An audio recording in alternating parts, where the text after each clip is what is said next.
Here's a look at our weather conditions. We are on weather alert because we do have a chance of some scattered light showers, kind of hit and miss showers from now through Saturday.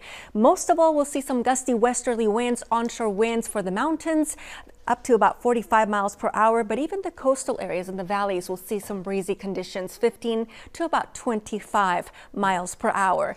The biggest story with this storm system is the impacts in terms of the cold. We are going to see some of the coldest temperatures that we've seen so far this season, not only during the day, but also during the night. Already, just the beginning of it, but already starting to see a big change across the county. We're looking at temperatures anywhere between 4 to even 16 degrees lower than yesterday at this particular time. Here's a look at our first alert, Doppler radar, sweeping around the county. Not a whole lot of rain. We're talking about maybe a few sprinkles North County, down the East County, and maybe a little bit of snow flurries over the mountains, but it is mostly dry. Although, again, there's a still chance of some scattered showers for this evening, especially tonight, primarily for the valleys, the foothills, and the mountains. And then another round of that late tonight, around 10, 11 o'clock. We'll have some breaks in between, and then off and on showers again for Saturday in the afternoon, primarily again over the valleys, foothills, and the mountains. I don't think the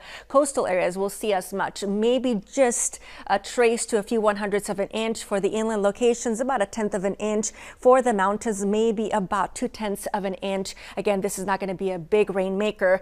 Most of all, we're going to have very cold temperatures. Even with those winds, it's going to make it feel even colder. Right now, winds across the coast and the valleys, we're looking at 15 to about 18 miles per hour. For the mountains, we're looking at about 25 to 45 miles per hour. And those winds will continue to be with us coming in from the west-northwest for tonight. And then by tomorrow morning, they're going to begin to really ease off all across the county. So things are going to improve. Here's a look at the king tides. They are back. And this happens when we have the moon, the sun, and the earth in alignment. The moon is closest to the earth right now, the super moon, and it is getting close in its orbit to earth. And that's why we have a better gravitational pull. And that's when we get those king tides with those high tides and low tides of the year, the highest and the lowest of the year, rather. So if you want to catch that, here's a look at some of the king tide schedules for Saturday in the morning at 8 in the morning, the low tide at 3 o'clock in the afternoon. Sunday, the low tide will be right around 4 o'clock. So with these